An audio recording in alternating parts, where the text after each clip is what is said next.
애널리스트 톡톡 시작합니다. 오늘은 저희 키움증권 제약바이오 업종 담당하시는 허혜민 연구위원님 모셨습니다. 안녕하십니까? 안녕하세요. 네, 반갑습니다. 제가 궁금한 게 있는데 네. 이 실적 시즌이지 않습니까? 그렇죠. 제약바이오 섹터에게 실적 시즌은 호재입니까? 악재입니까?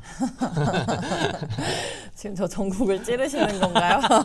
아니 그게 저 맨날 고민이에요 요즘. 고민이죠. 네. 실적이 안 나오진 않거든요. 네. 근데 또 다른 실적 섹터 대비해서는 소외가 되는 건 맞죠. 왜냐면 투자자분들이 아무래도 관심이 이제 기술 이전이나 그렇죠. 이런 쪽에 이제 모멘텀에 더 맞춰져 있다 보니까 바이오는 뭔가 꿈을 먹어야 될 것 같으니까. 네. 그래서 이 현실이 다가오는 실적에 대해서는 상대적으로 소외되는 거는 맞는 것 같아요. 그럼에도 불구하고 또 이제 실적 시즌에 또 잘 나오는 회사가 그러니까 제약 바이오라고 부르는 게 이제 네. 바이오는 약간 그런 내러티브 형이지만 네. 또 이제 과거의 전통 제약사들 네. 또 이런 데는 또 봐야 되는 이유가 있지 않습니까? 그렇죠. 실적이 나오니까요. 예를 들면 대형주. 그렇죠. 네. 대형주나 삼성바이오로직스라든지 이런 회사들은 실적을 좀 점검할 필요가 있고 실제 실적에 따라 주가가 좀 움직이기도 하고 해서 네. 뭐 볼 필요는 있을 것 같습니다. 아, 좋습니다.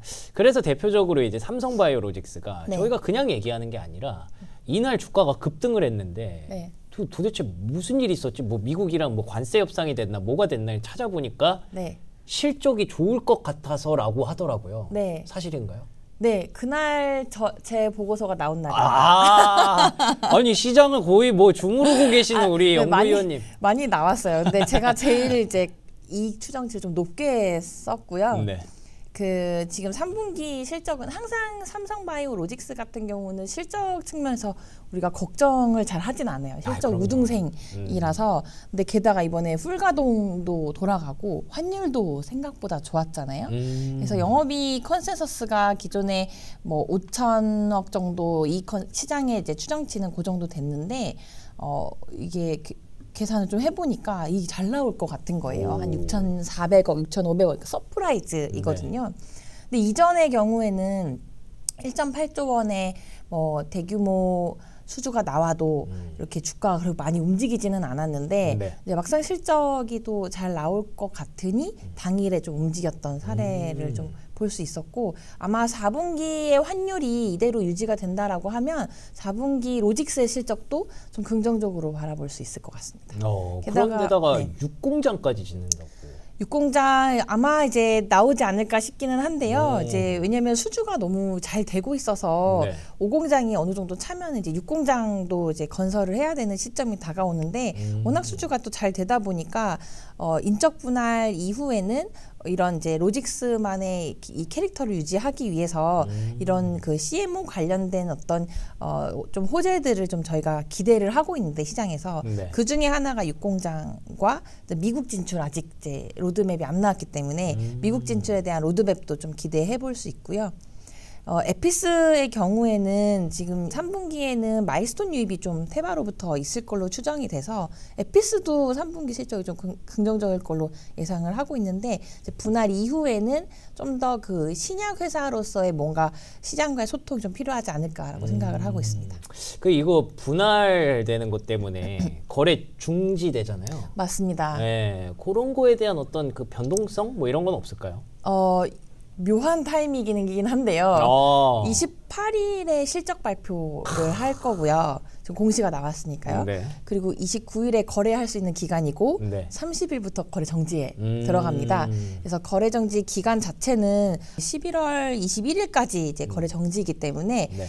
지금 최근에 이제 장 상황상 변동성도 좀 있고 하다 보니까 사실은 이런 거래 정지 기간 자체가 좀 부담으로 작용을 했던 건 맞아요. 그쵸. 그 전까지는 호재가 아무리 나와도 로직스 삼성바이오 자체가 많이 움직이지 않았던 거는 이 이제 거래 정지에 대한 부담감이 좀 있었기 때문인데 실적이 워낙 좋고 펀다가 좋다 보니까 그래서 이제 최근에 좀 반영이 됐었고 그 전후로 해서는 아마 이제 거래 기간이 이제 얼마 남지 않았기 때문에 플레이를 잘 하시는 것이 왜냐하면 이후에 이제 분할 이후에 장담할 수가 없으니까 달라질 수 있잖아요. 그래서 그 부분은 네.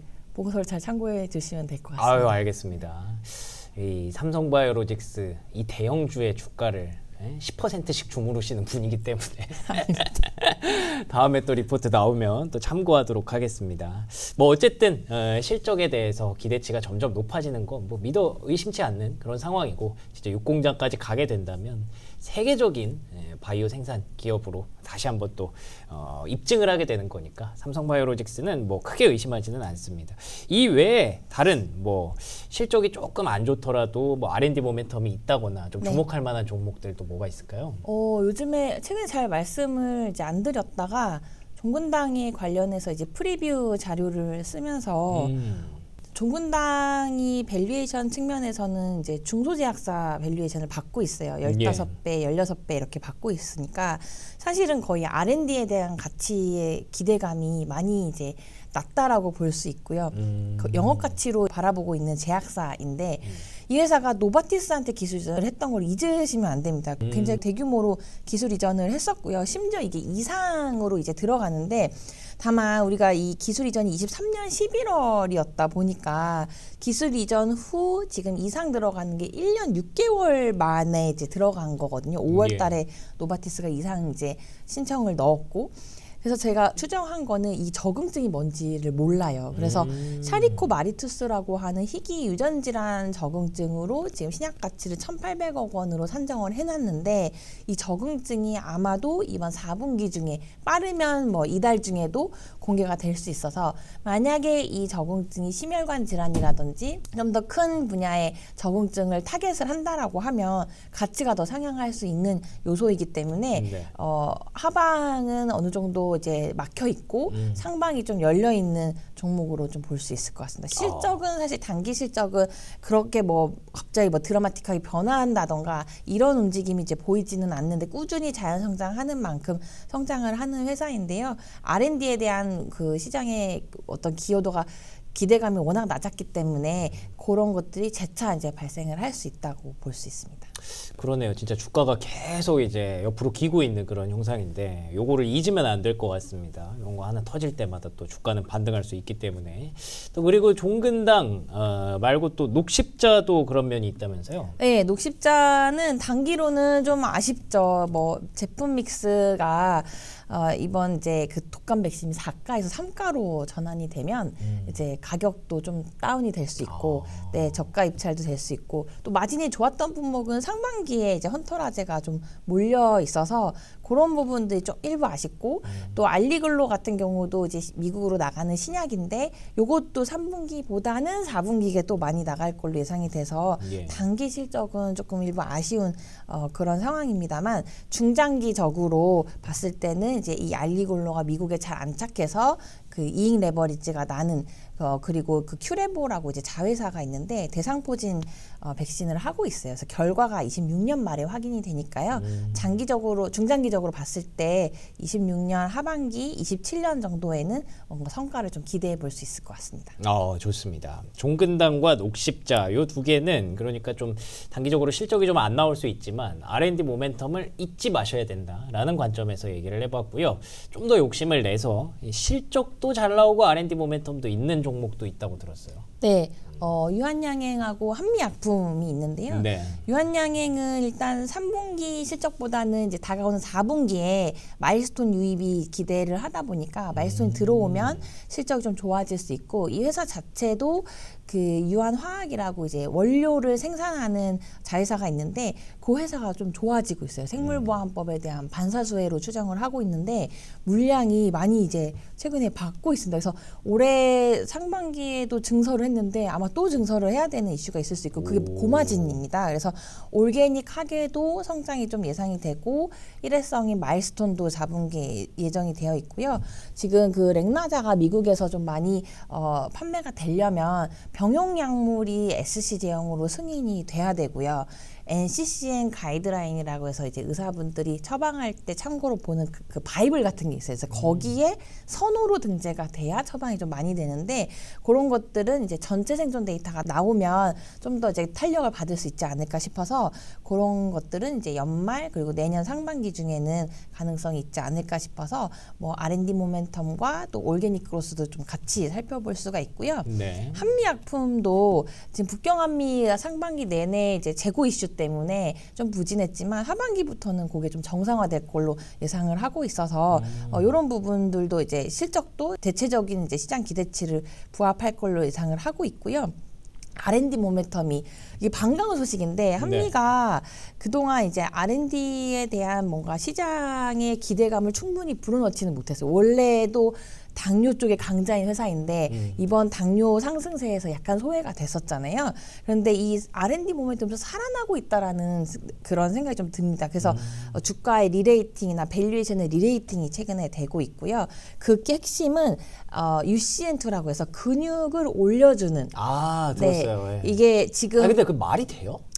일단 휴먼 데이터를 봐야 되기는 하는데 이 기전 자체도 되게 신기전, 새로운 기전이긴 합니다. 근데 비만에 대한 1라운드는 일단 체중이 잘 빠지는 릴리가 이겼고 2라운드를 준비를 해야 되는데 2라운드는 이런 체중 감소의 퀄리티, 질, 얼마나 좋은 질로 체중을 감소시키는가 요거랑 편의성, 뭐 그 경구나 뭐 한 달 제한이라든지 이렇게 이제 될 건데 만약에 이 UCN2 타겟이 기술 이전이 된다라고 하면 그 2라운드 비만의 판도에서 이제 한미가 어떻게 보면 키를 줄 수 있는 그런 상황이 될 수도 있고요.